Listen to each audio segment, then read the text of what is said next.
It was a warm spring afternoon in Charleston, South Carolina. The kind of afternoon where sunlight slid gently across the cobblestone streets, painting everything in a golden hue.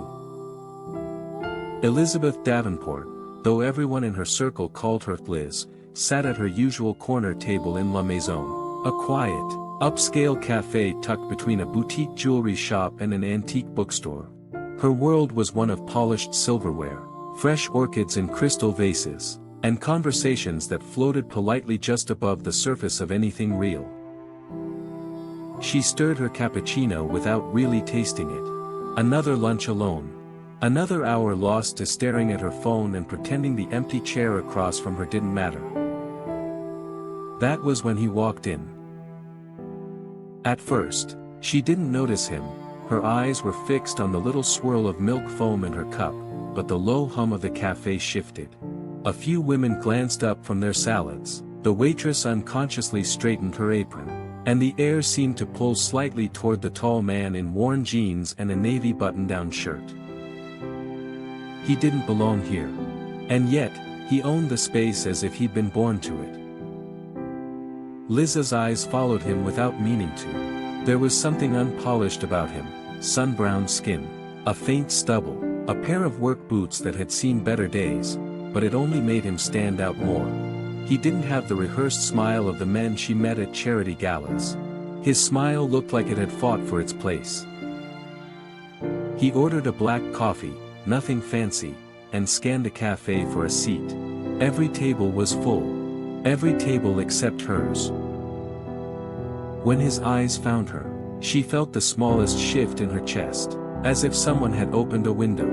He smiled, not with teeth, but with a quiet lift of his lips that suggested he wasn't in a hurry to prove anything. "Mind if I?" he asked, gesturing toward the empty chair. His voice was low, smooth, but carried a roughness, like gravel under velvet. Liz nodded before her mind could remind her that strangers didn't usually sit with her. He sat. They didn't speak for a moment. He sipped his coffee, she stirred hers again, and for some reason the silence didn't feel heavy. It felt balanced. Finally, he said, "I'm Jack." No last name, no preamble. Just Jack. "Elizabeth," she replied, tucking a strand of blonde hair behind her ear. "You look like you belong here," he said with a hint of a smile. "Me, not so much." She laughed softly, surprising herself. "Maybe that's why you fit in." His eyes met hers, steady, unreadable, and for just a heartbeat, she thought she saw something, calculating. But it was gone before she could be sure. They talked for over an hour. About nothing and everything, the weather, the cafe's music, how Charleston had the best sunsets in the South. He told her he worked with his hands, but didn't elaborate. She didn't push. It was refreshing, in a way, to meet someone who didn't immediately ask what she drove or where she summered. By the time she left the cafe, she realized she was smiling. The kind of smile that reached her eyes. But somewhere, faint, buried beneath the warmth of the afternoon, was a flicker of something she didn't notice yet. A shadow.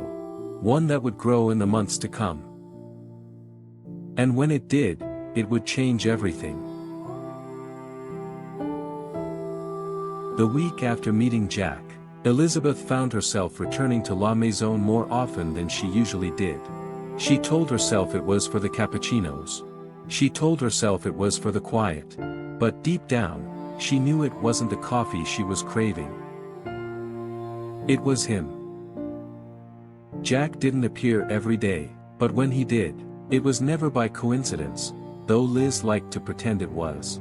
He'd walk in, the same confident but unassuming way, as if the city was his playground and time bent itself to his will. One morning, he slid into the chair across from her without asking. "You again," she said with a small smirk. "You say that like it's a bad thing," he replied, leaning back in his chair, arms crossed casually. His eyes scanned her, not in the hungry way men at country clubs did, but with a slow, deliberate curiosity. "You're not from here, are you?" she asked. He shook his head. "Nope, I've been moving around for a while, picking up work where I can, construction, repairs, odd jobs. And Charleston is just a stop along the way."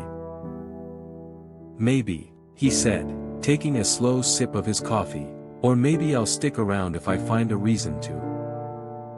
The way he looked at her when he said it made her heartbeat shift, just enough for her to feel it in her throat.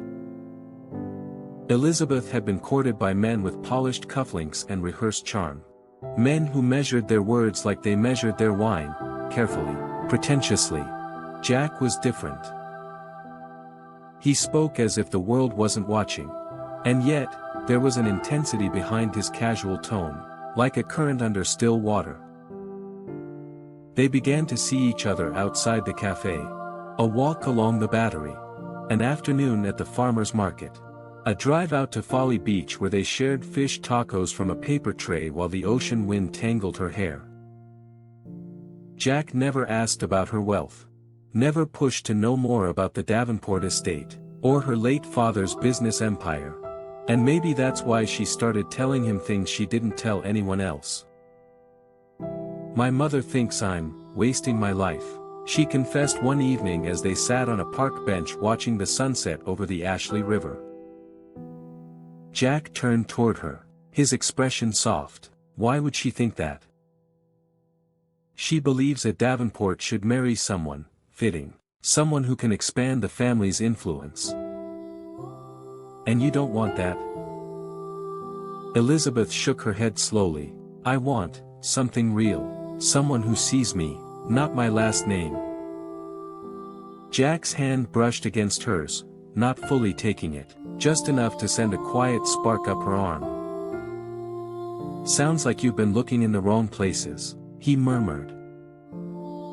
She smiled, though her eyes searched his for something she couldn't name.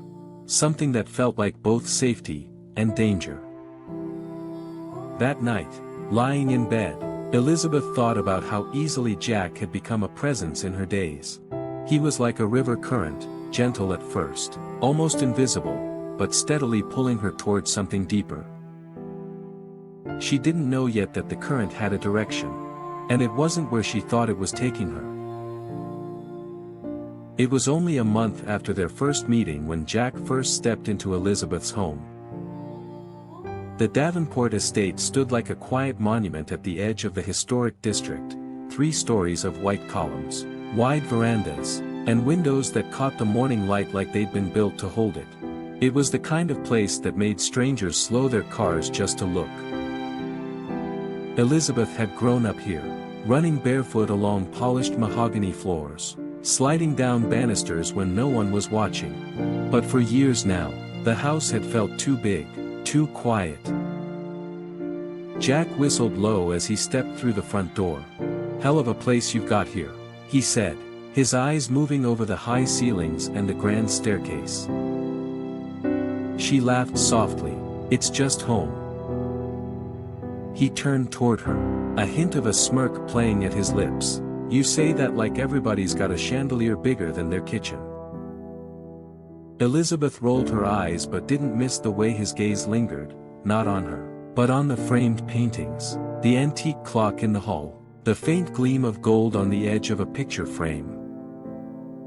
"I didn't bring you here for the decor," she teased. "Come on, I want to show you the garden."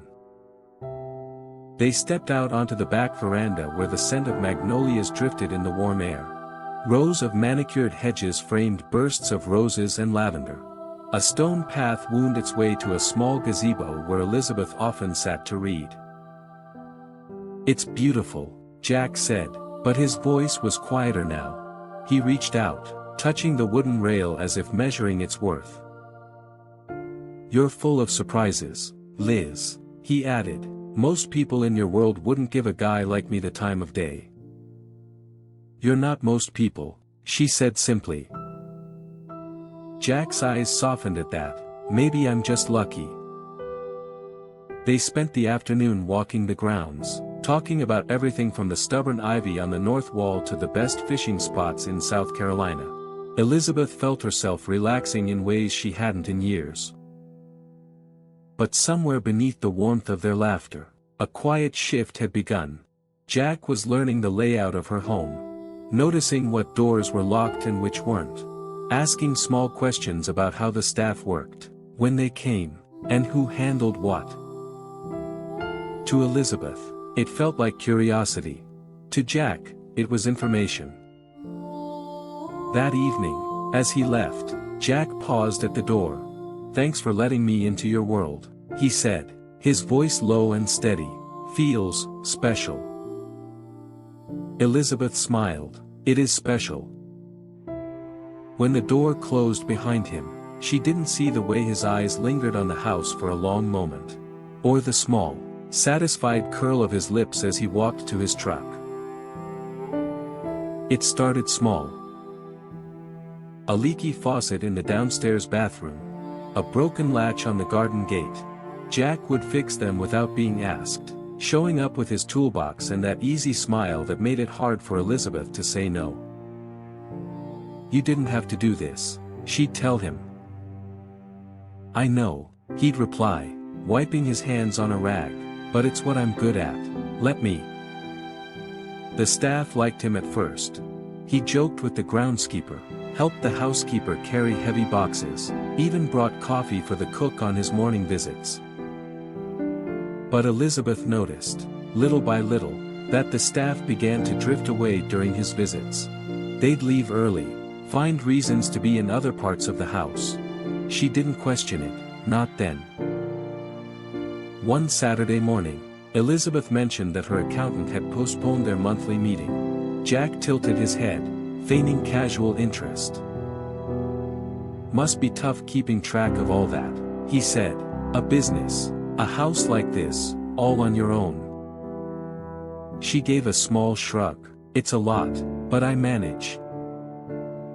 He leaned back in his chair, sipping his coffee. "If you ever need someone to help, just to keep things organized, I'm pretty good with paperwork. Used to help my uncle with his shop." Elizabeth smiled at the offer but waved it off. "I appreciate it, but I'm fine." Still, a few days later, when she couldn't find a certain receipt for a tax document, Jack was there. Calm, efficient. Almost too efficient. "Found it," he said, holding it up with a grin. "You just had it filed in the wrong place." She thanked him, feeling a quiet sense of relief. And just like that, he'd become her go-to when things went missing or needed sorting. It felt natural to let him handle small tasks. Natural to let him into her study. Natural to hand him the spare key when he offered to water the plants while she attended a charity gala in Savannah. But there were moments, tiny, fleeting, when Elizabeth caught something in his eyes as he moved through the house. Not admiration. Not pride. Something colder. She brushed it off. Because Jack was kind. Jack was helpful. Jack made her feel less alone. And after so many years of polite, empty relationships, that felt like something she couldn't afford to lose. But Jack was counting on that. It was late afternoon when Elizabeth's phone buzzed with a message from Claire, her oldest friend, the kind of woman who never sugarcoated her opinions. "We still on for lunch tomorrow?" Elizabeth smiled, starting to type of course, when Jack's voice came from the doorway of her study. "Who's that?" She glanced up. "Claire, we're meeting at the Fig tomorrow." Jack stepped inside, hands in his pockets. "The one who keeps asking about me?" Elizabeth hesitated. "She's just curious." He gave a slow, almost imperceptible nod. "Curious, or suspicious?" Her fingers paused over her phone. Why would she be suspicious? Jack leaned against the desk. "I've seen it before. People who have money, they've got friends who think they know what's best for them. They don't like outsiders, especially someone like me." Elizabeth frowned. Claire's not like that. Maybe not to your face, Jack said softly, but you'd be surprised what people say when you're not around. The next day, Elizabeth canceled lunch.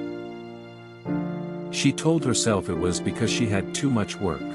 But in the quiet space between thoughts, she wondered if Jack was right. It didn't stop there.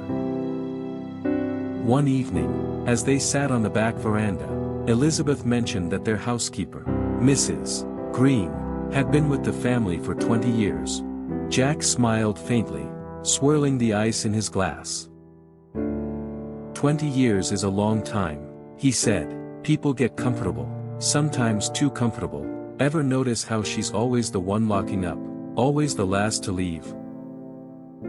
Elizabeth's brows knitted. She's trustworthy. Jack shrugged, looking out toward the darkening garden. Trustworthy people don't usually know where the safe is. Elizabeth stared at him. She doesn't. I'm just saying, Jack interrupted gently. You can't be too careful. You've got a lot worth protecting. That night, Elizabeth found herself watching Mrs. Green a little more closely, noticing the way her eyes lingered on the study door, the way her hands moved when she dusted the cabinet near the safe. By the end of the week, she told Mrs. Green she could take a few days off. Jack was more than happy to help with the house in the meantime. The walls of Elizabeth's life were shifting, not enough for her to notice the blueprint changing, but enough for Jack to see the shape of the cage he was building. And she was stepping right inside. The rain had been steady all morning, drumming against the tall windows of the Davenport estate. The kind of day that kept most people inside, wrapped in blankets, sipping tea. Elizabeth was in her study, papers spread across the desk, trying to focus on quarterly reports from her company's real estate holdings. Numbers blurred together. Her pen tapped absently against the margin. She'd never liked dealing with the financial side of things. It reminded her too much of her late father, of his stern voice insisting she take the business seriously. Jack appeared in the doorway, his hair damp from the rain, a toolbox in one hand. Kitchen sink's leaking again, he said. Elizabeth nodded without looking up. You know you don't have to fix everything yourself. He stepped inside, setting the toolbox down by the bookshelf. Maybe I don't have to, he said, but I like to help. Besides, he gestured toward her desk, you've got enough on your plate. She gave a small, tired smile. Feels like it. Jack leaned over the desk, eyes flicking to the neat stacks of bills, invoices, and bank statements. Mind if he asked, gesturing toward the mess. Elizabeth hesitated. This is business stuff. I'm good with numbers, he said, voice smooth, steady. My uncle had a shop back in Georgia. I did all the books. You'd be surprised how much I picked up. She looked at him for a long moment. Part of her knew she could call her accountant. But Jack had been so dependable lately. He'd helped her organize receipts, track down misplaced files. Why not let him take a look? Sure, she said finally, sliding a folder toward him. Jack sat across from her, flipping through the documents with surprising precision.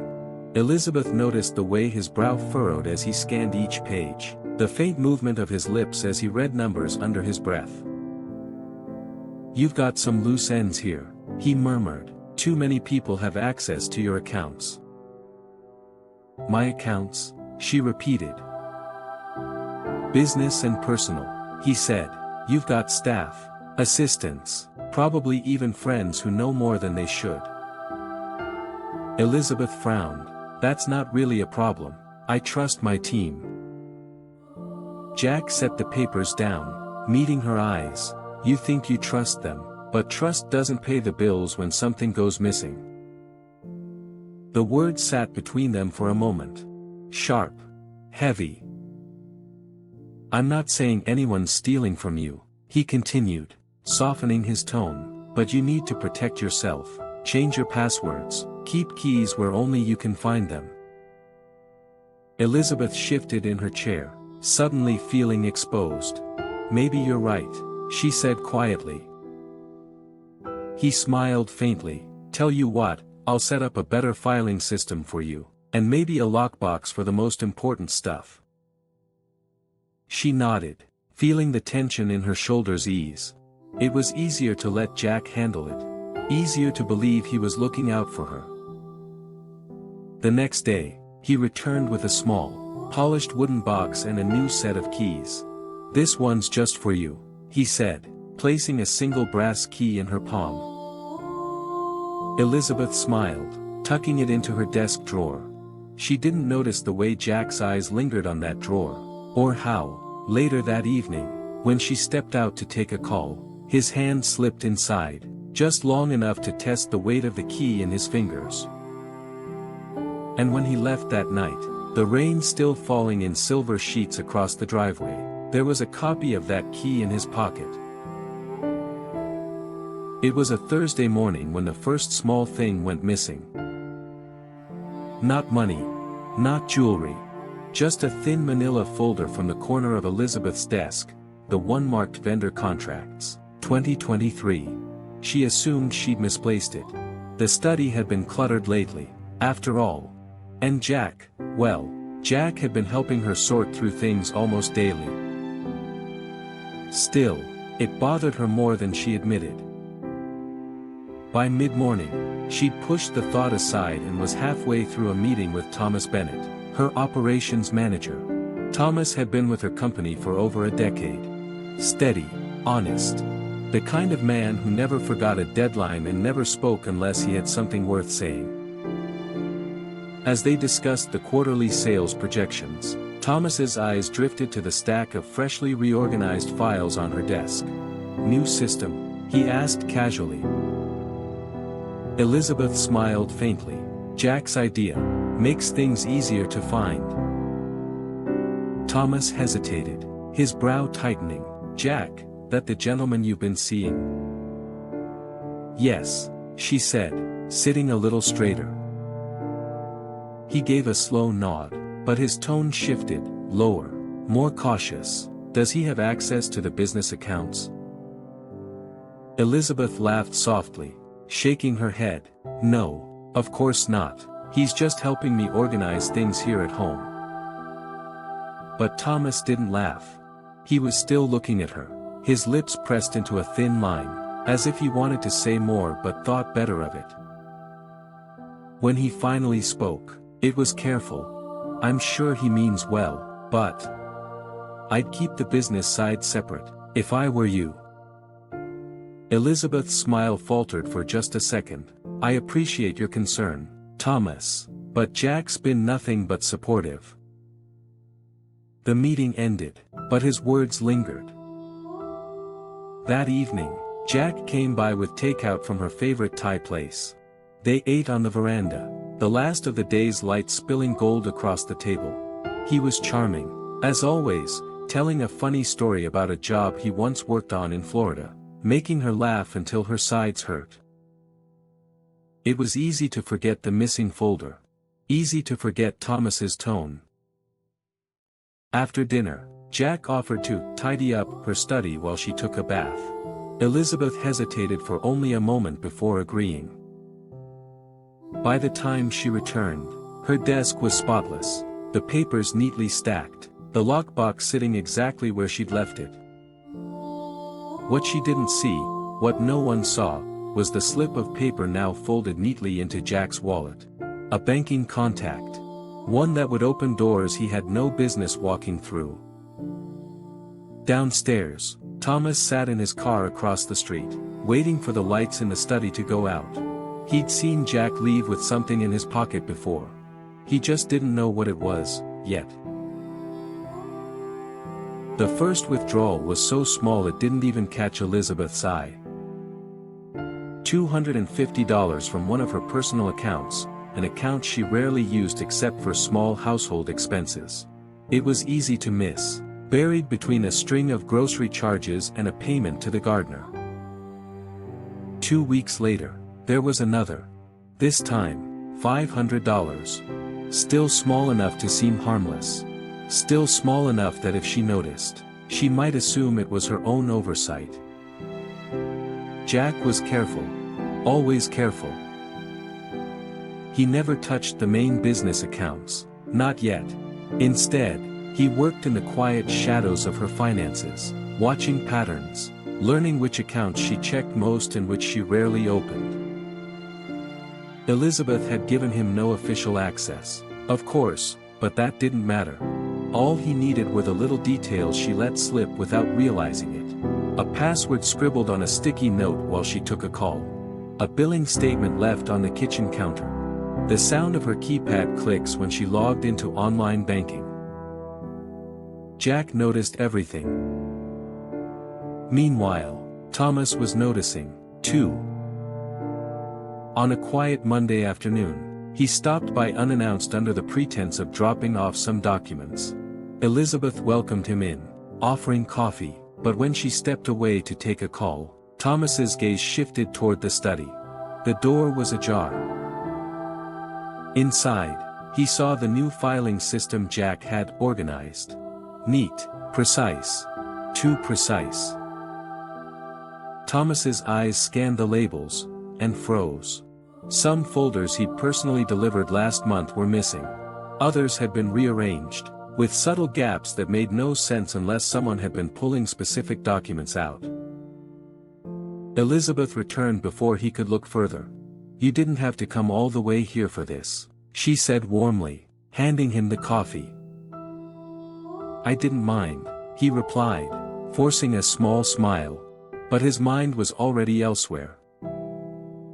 That evening, Thomas sat at his kitchen table with a notebook open, jotting down every unusual detail he'd seen in the past few weeks. Jack's sudden presence in Elizabeth's personal affairs. The missing files. Her growing distance from close friends and staff. He didn't have proof yet. But his instincts, the same instincts that had kept him loyal to the Davenport family for over a decade, told him that Jack wasn't what he seemed. And if Thomas was right, Elizabeth's heart wasn't the only thing at risk. Her entire life could be. Meanwhile, across town, Jack was sitting at a dimly lit bar, flipping through the folded slip of paper in his wallet. On it, a name and number, a man who could move funds without leaving a trace. Jack smiled faintly to himself, took a slow sip of whiskey, and thought about how easy it was going to be. Jack didn't rush. He knew that real control wasn't taken in a single grab, it was built, strand by strand, until the other person didn't even realize they were tangled. By the second month, Elizabeth had grown accustomed to Jack's constant presence. He drove her to meetings, to save her the trouble. He sat beside her during business calls, sometimes adding his own thoughts in a calm, reassuring tone that made her feel supported. He handled little errands, reminded her to eat, and told her to slow down before you burn out. It felt like care. It was actually control. One rainy afternoon, Jack appeared at her office with 2 cups of coffee and a folder under his arm. "Thought you could use a break," he said, settling into the chair across from her desk. Elizabeth smiled, tired but grateful. The rain streaked the windows. The office felt warmer with him there.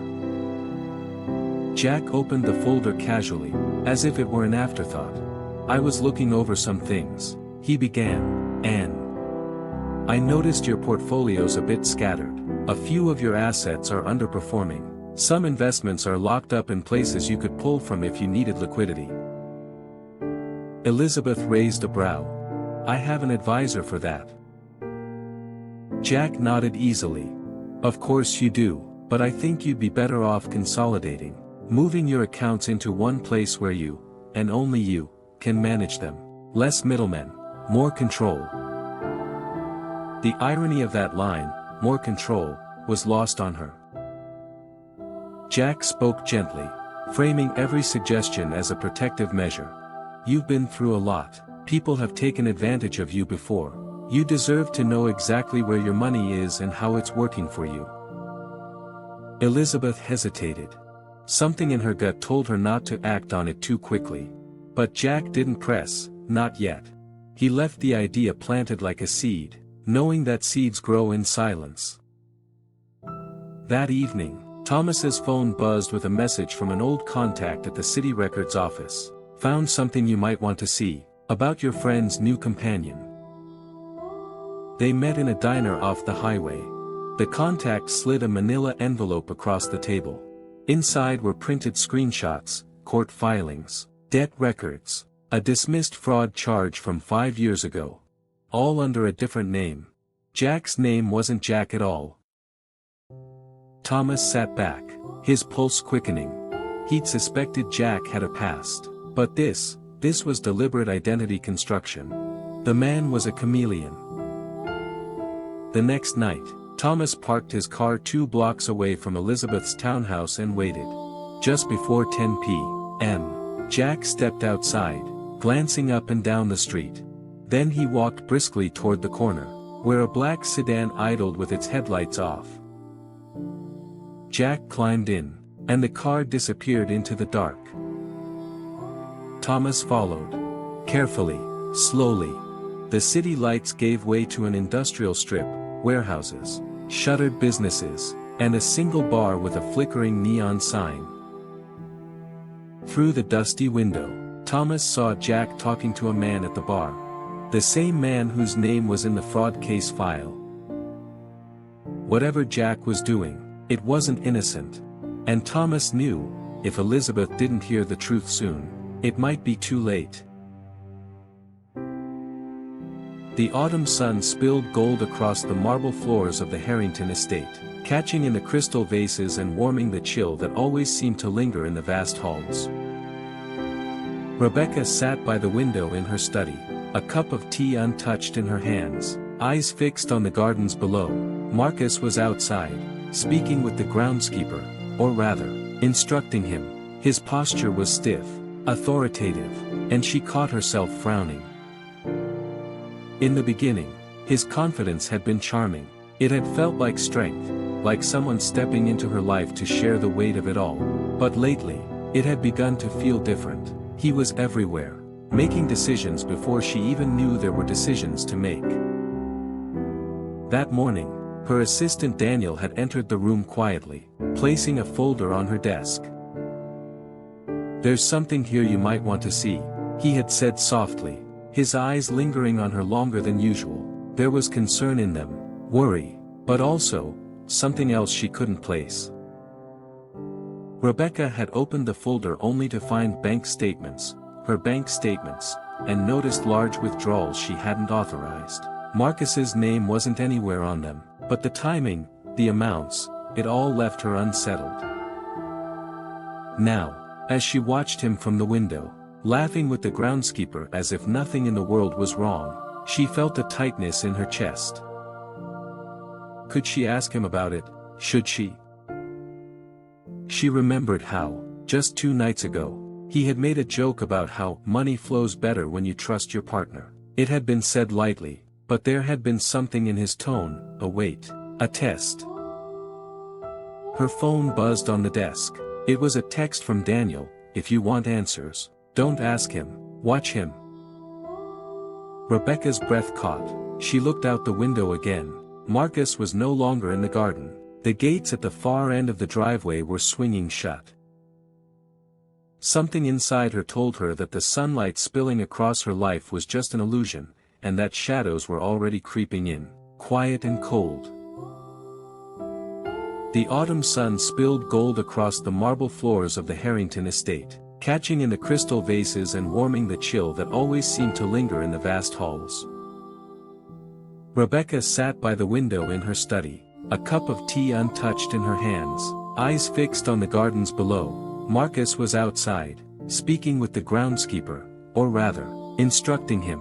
His posture was stiff, authoritative, and she caught herself frowning. In the beginning, his confidence had been charming. It had felt like strength, like someone stepping into her life to share the weight of it all. But lately, it had begun to feel different. He was everywhere, making decisions before she even knew there were decisions to make. That morning, her assistant Daniel had entered the room quietly, placing a folder on her desk. "There's something here you might want to see," he had said softly, his eyes lingering on her longer than usual. There was concern in them, worry, but also, something else she couldn't place. Rebecca had opened the folder only to find bank statements, her bank statements, and noticed large withdrawals she hadn't authorized. Marcus's name wasn't anywhere on them, but the timing, the amounts, it all left her unsettled. Now, as she watched him from the window, laughing with the groundskeeper as if nothing in the world was wrong, she felt a tightness in her chest. Could she ask him about it? Should she? She remembered how, just 2 nights ago, he had made a joke about how money flows better when you trust your partner. It had been said lightly, but there had been something in his tone, a weight, a test. Her phone buzzed on the desk. It was a text from Daniel: "If you want answers, don't ask him, watch him." Rebecca's breath caught. She looked out the window again. Marcus was no longer in the garden. The gates at the far end of the driveway were swinging shut. Something inside her told her that the sunlight spilling across her life was just an illusion, and that shadows were already creeping in, quiet and cold.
The house felt colder that evening.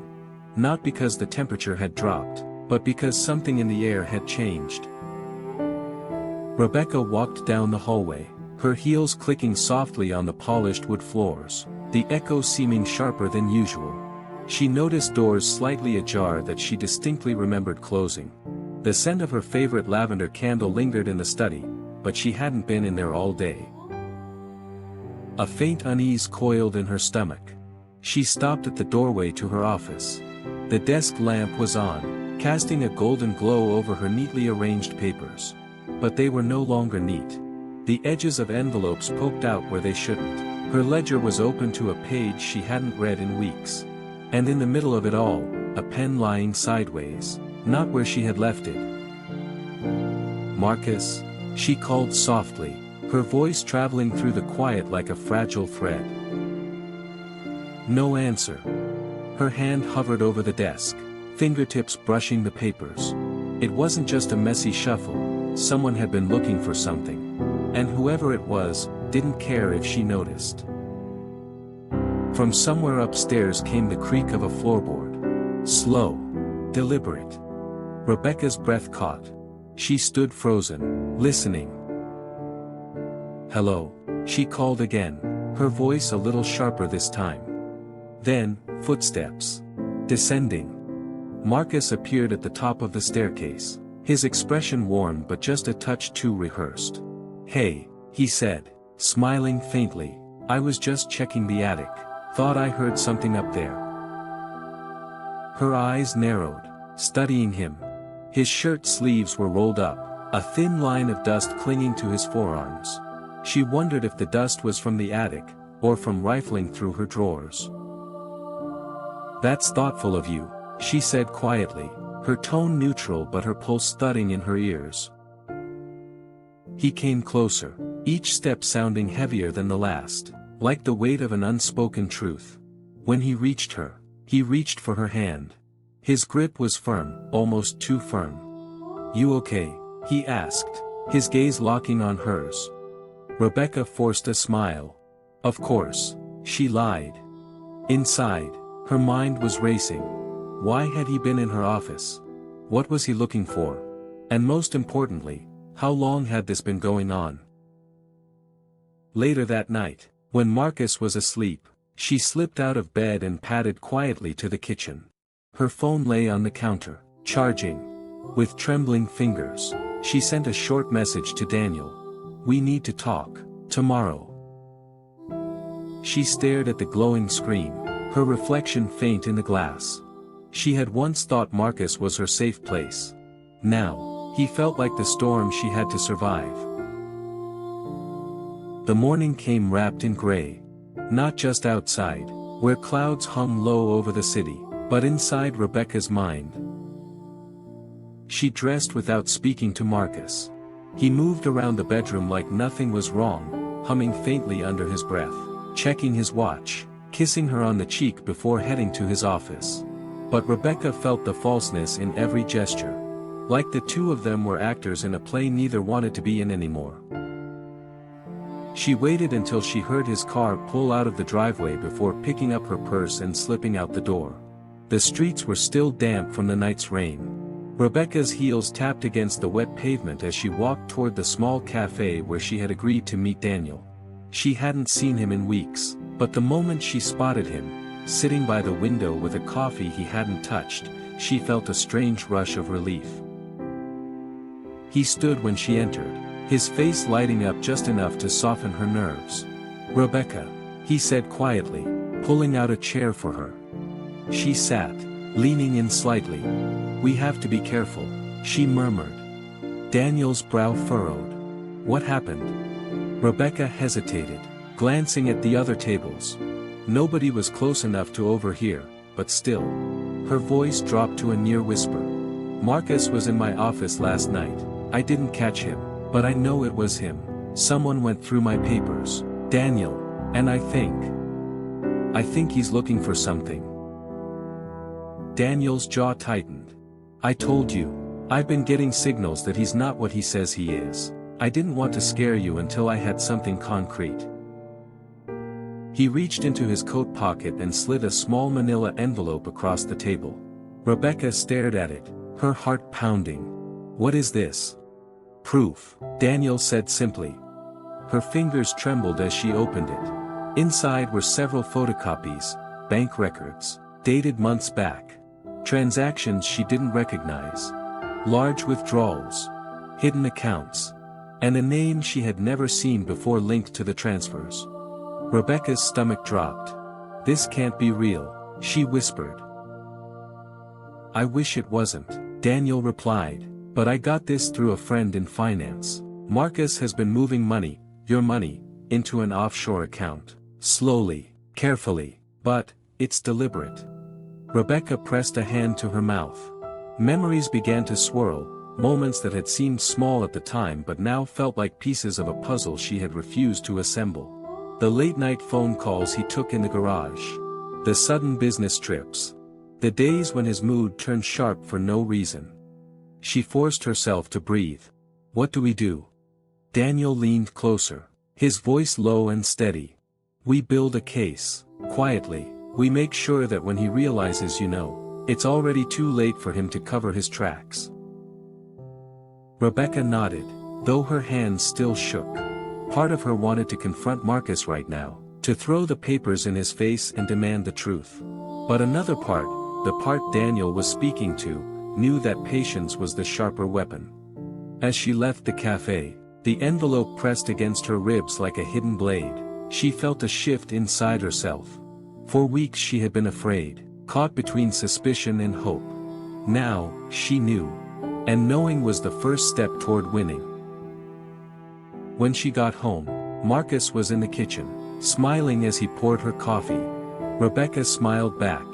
Her hands were steady now. She was already playing a different game. The house had never felt so quiet. Not the comforting kind of quiet, but the heavy, suffocating sort that clung to the air and made every footstep sound too loud.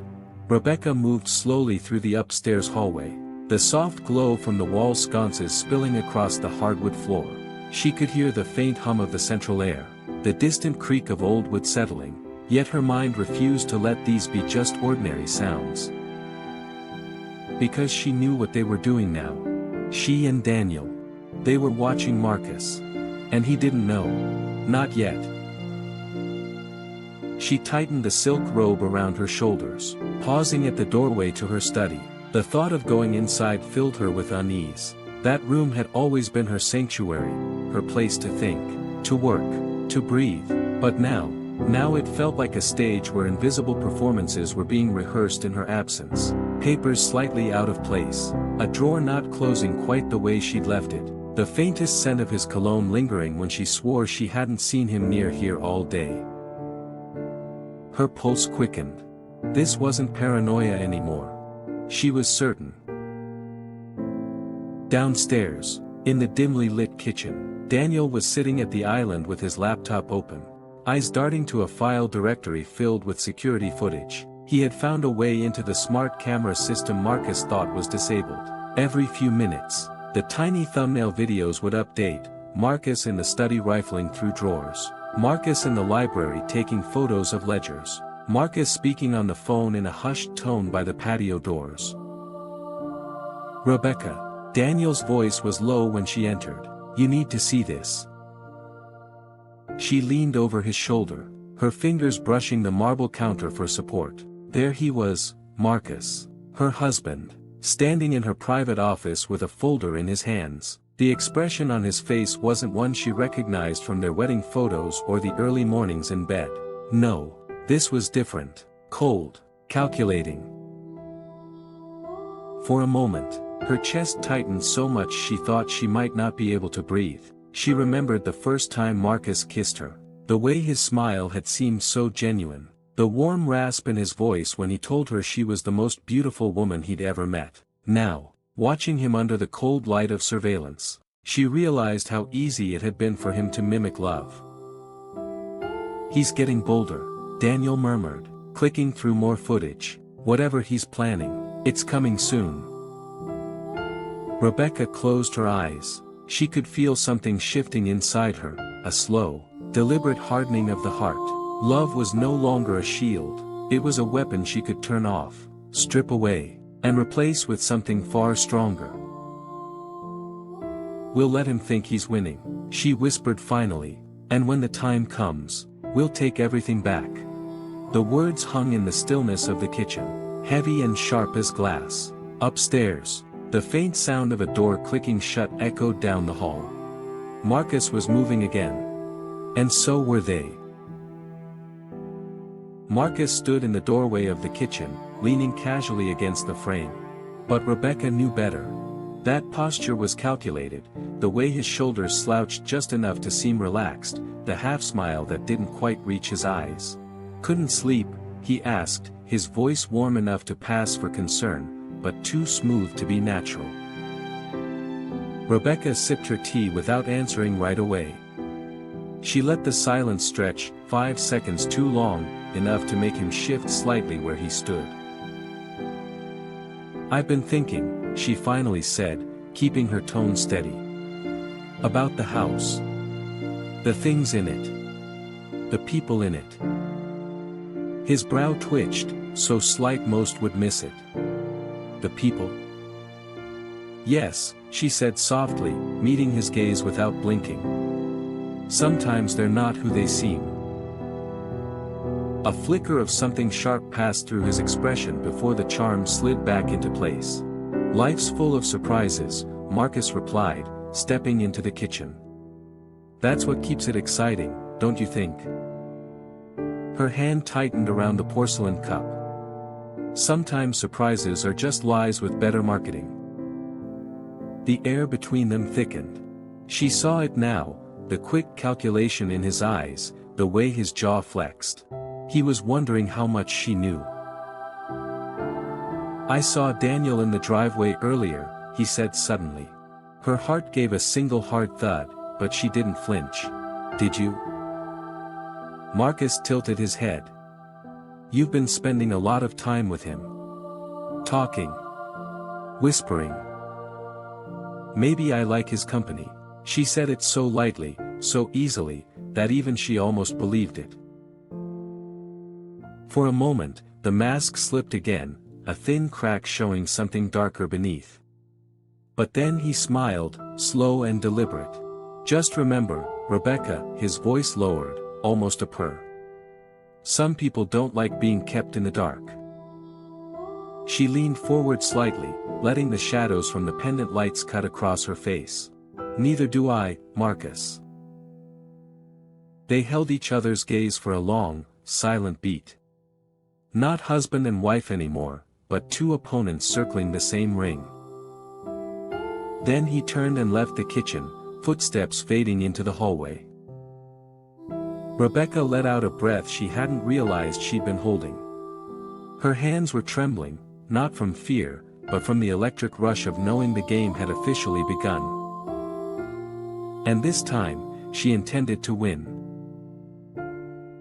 Rebecca felt at the moment she stepped into the living room the next morning.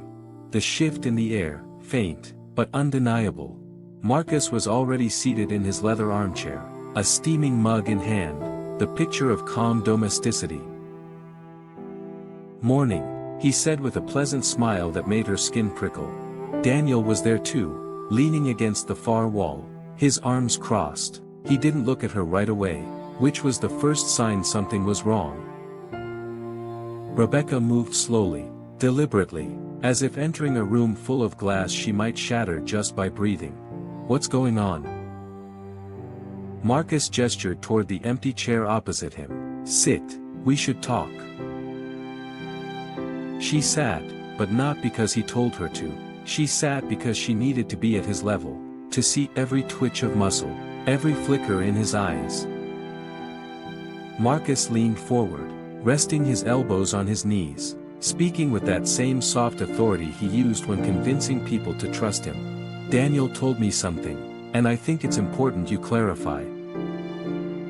Her gaze darted to Daniel, who still avoided her eyes. "Clarify what?" she asked, voice steady. Marcus's smile didn't waver. "Apparently you've been telling people you're afraid of me. That I've been," he waved a hand vaguely, "hurting you, which, as you know, isn't true."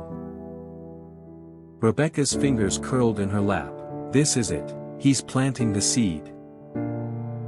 She could feel the weight of Daniel's silence pressing on her like a second atmosphere. Marcus was playing him, turning concern into suspicion. "Is that what you think I've been saying, Daniel?" she asked finally, forcing him to meet her gaze. Daniel's jaw worked. "I heard things, Rebecca. From people who heard them from you." Marcus tilted his head, as if he, too, was just a concerned husband trying to get to the bottom of some tragic misunderstanding. She almost laughed, the performance was flawless. Almost. "People talk," she said coolly. "They twist words, and some people know exactly how to make sure they twist the right way." Her eyes cut to Marcus, letting him see the accusation clearly. For a fraction of a second, his smile thinned, enough for her to know she'd struck the nerve she wanted. But then he leaned back, taking a casual sip from his mug. "I just hope," he said softly, "that the people you care about don't start doubting you, Rebecca. That would be a shame." She stood without another word. The conversation was over, for now. But as she walked away, she knew she had to move faster. Marcus wasn't waiting anymore. He'd made his first move, and the next one might hit harder. Rebecca's mind was already racing, because if she didn't take control soon, she'd lose more than just the game. Rebecca spent the rest of the morning pacing her room. Her thoughts moved in sharp, jagged lines, each one ending in the same conclusion: if Marcus wanted to play this in public, then public is where she'd break him. The trick wasn't to fight him head-on. He thrived on confrontation, could twist it into his favor. No, she needed to make him step out of line. Make him lose control, where everyone could see the cracks. And she knew exactly where to do it. The town's Friday luncheon at the Civic Center was less than 24 hours away. A casual, cheerful event, the kind where small talk and smiles painted over years of gossip and grudges. Marcus would never miss it. He loved the stage, even if it was just a buffet table and folding chairs. Rebecca's plan began to take shape. She would dress perfectly, the devoted wife, supportive and calm. She would laugh at the right moments, play the part so convincingly no one could see the hooks she'd already set. Then she would drop the first thread. A harmless-sounding comment, one that Marcus couldn't ignore. And once he bit, she'd let him pull himself deeper, word by word, glare by glare, until everyone was watching him, not her. That afternoon, she quietly called Helen, one of the luncheon organizers, offering to help set up the tables. Helen was one of those people who never said no to help, especially when it came from someone with a smile. "Of course, dear," Helen said. "Marcus coming too?" "Oh, he wouldn't miss it," Rebecca replied, her voice warm. She ended the call with her heart pounding, adrenaline threading through her veins. At dinner, she didn't mention the luncheon. Instead, she asked about Marcus's day, nodded at all the right points, even smiled when he made one of his half-clever jokes. But inside, she was rehearsing. Not words, pauses. Not accusations, invitations. Because Marcus could stand 1,000 accusations without flinching. But he couldn't resist an invitation to prove himself. That night, Rebecca lay in bed staring at the ceiling, listening to his even breathing beside her. Every muscle in her body was tense, but her mind was calm. She knew she was walking a thin wire, and one wrong step could send her crashing.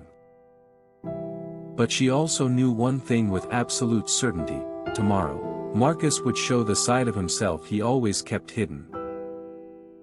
And when he did, she'd make sure there were witnesses. The Civic Center always smelled faintly of lemon cleaner and coffee that had been sitting on a hot plate too long. Rebecca noticed it the moment she walked in. The folding tables were already dressed with pale blue cloths, and sunlight streamed through the tall windows, catching dust motes in the air like slow-falling snow. Helen was bustling near the dessert table, arranging slices of pie with the precision of a jeweler setting stones. "Rebecca, you're early," she beamed. Rebecca smiled warmly, slipping off her coat. "Thought I'd help before the crowd arrives." It was true, but it was also part of the plan. She needed to be there first, to choose her seat, to control the angles. From the far side of the room, she could watch the entrance without turning her head. When Marcus arrived, he filled the doorway without even trying. Tall, confident, wearing a suit that was just a shade more expensive than anyone else's, enough to signal status without looking like he was signaling it. He kissed Helen's cheek, laughed loudly at something she said, and made his way to Rebecca. "Darling," he said, as though the word itself was an audience cue. Rebecca stood, brushing her fingers over his sleeve in a soft, affectionate gesture. Every eye that had been watching him now slid to her. Perfect. The luncheon began the way these things always did: polite chatter, the scrape of chairs, the clink of cutlery against china. Marcus was in his element, shaking hands, telling small-town jokes, getting those polite chuckles that inflated him like air in a balloon. Rebecca waited. She asked after people's families, complimented someone's dress, took tiny bites of food she couldn't taste. She kept her voice soft, her expression open, a model of graciousness.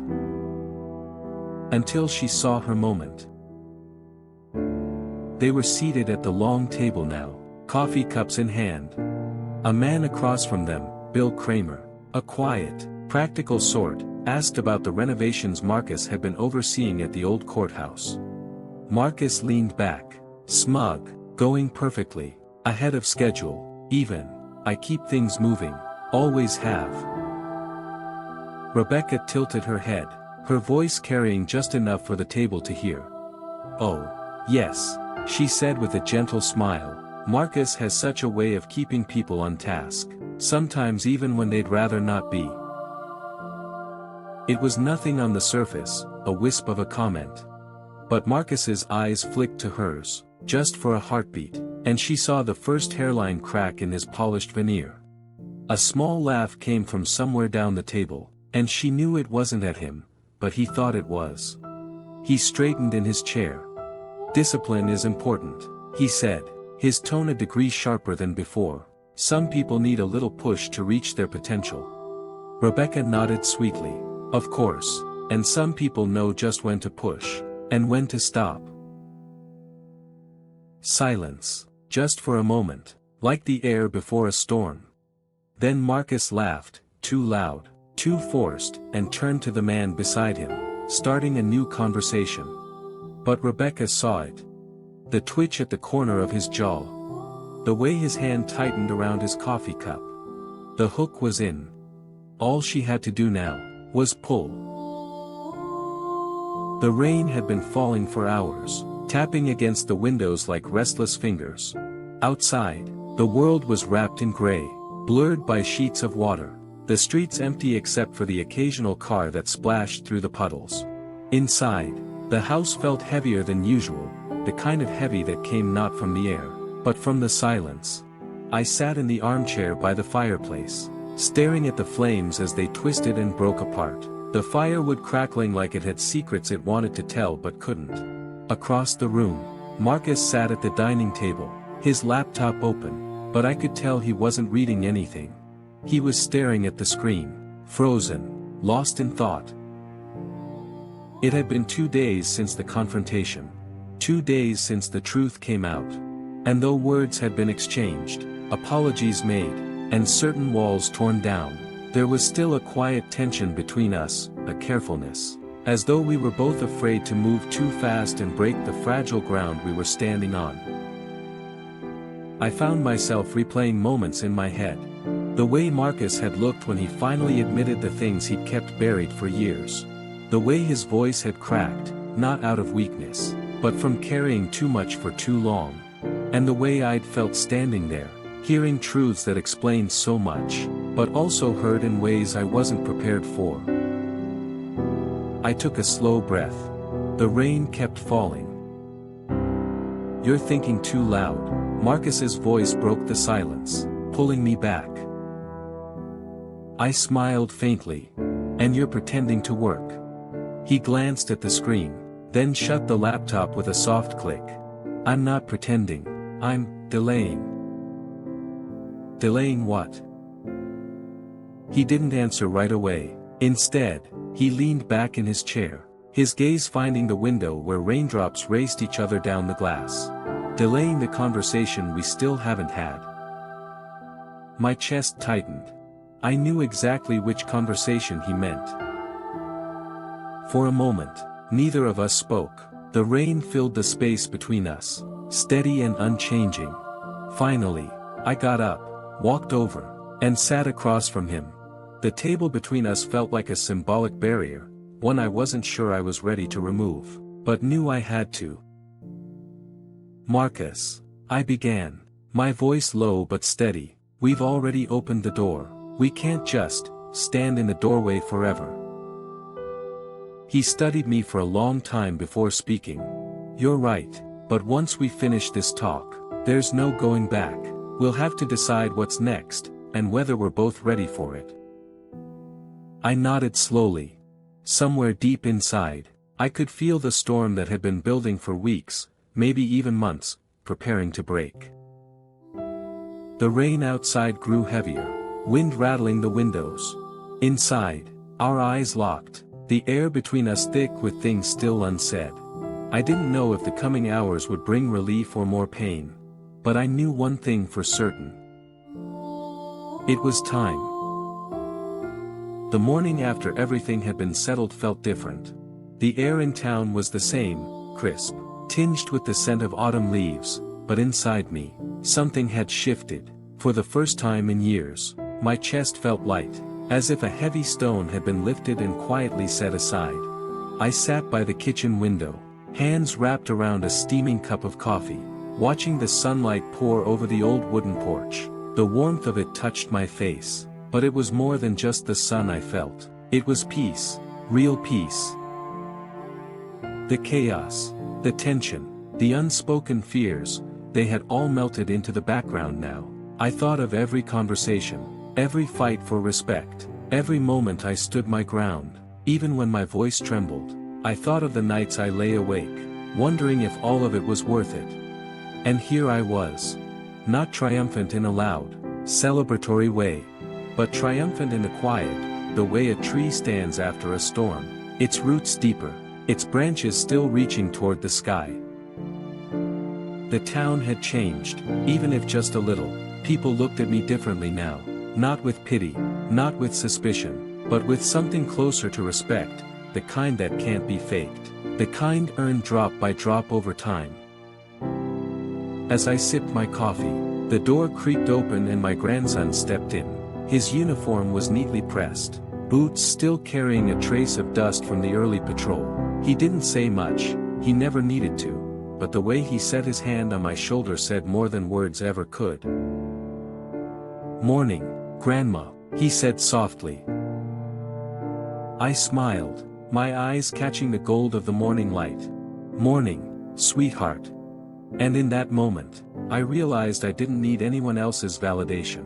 My life, my choices, my survival, they were enough. I had lived through things that would have broken others, and I was still here.